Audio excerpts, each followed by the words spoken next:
Bismillahirrahmanirrahim.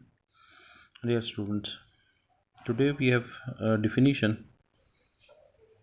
A subgroup H of a group G is called a characteristic subgroup if and only if H is mapped onto itself under every automorphism of G. We can also state this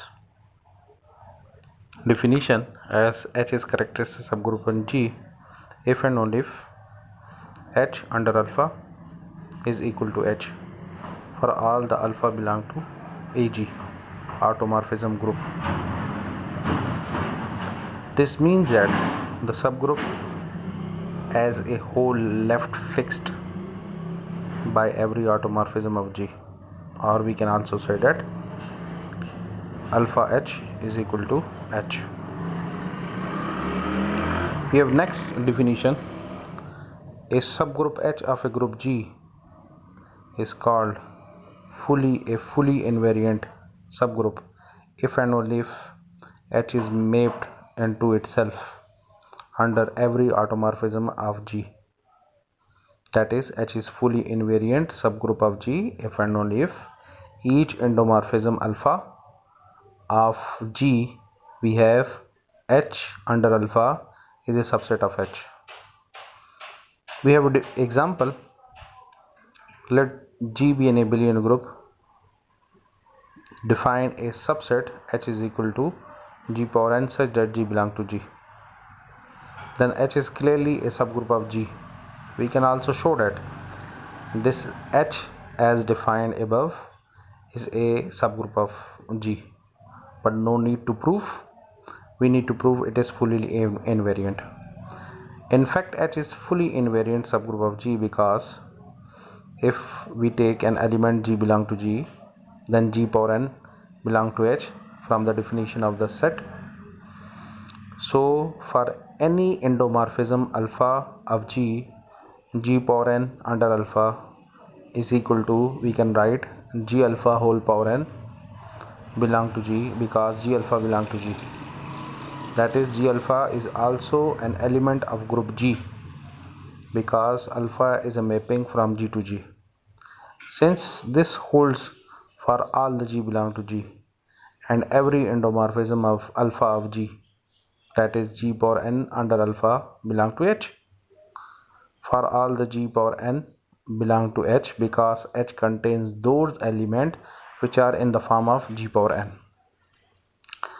It follows that H alpha is a subset of H.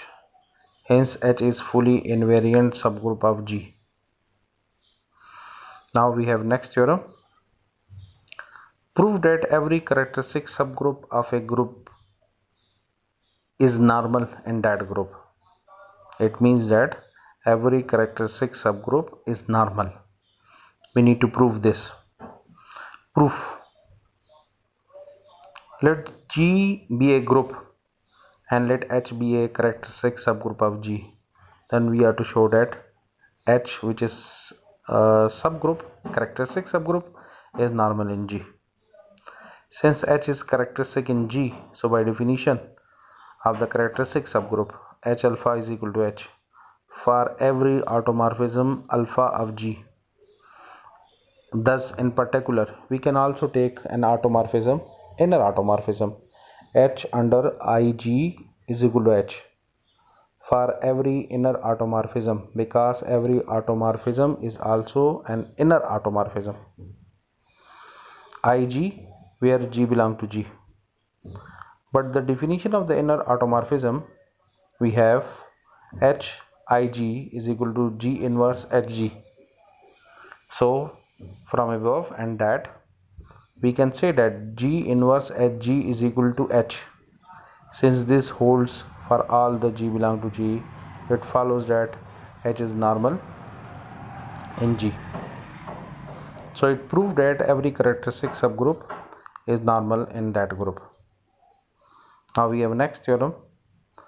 If H is normal in G and K is a characteristic subgroup of H, K is not characteristic in G, K is a characteristic subgroup of H, then prove that K is normal in G. We will prove this.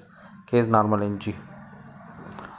This statement we can also write that a characteristic subgroup of a normal subgroup of G is normal in G. Proof: given that H is normal in G, so for each G belong to G and H belong to H, we have G H G inverse belong to H. Now let Ig from H to H be an inner automorphism from H to H. So by definition, Hij is equal to GHG inverse for all the H belong to H. Since K is characteristic in H, so that Kig is equal to K, that is 1. But Kifg is equal to GKG inverse by the definition of Ig means inner automorphism. This is the definition of inner automorphism. From 1 and 2, we can say that GKG inverse is equal to K multiplying G from the right side, both end side. This implies that GK is equal to KG for all the G belong to G. And this is the definition of the normal, that is K is normal in G. This completes the proof.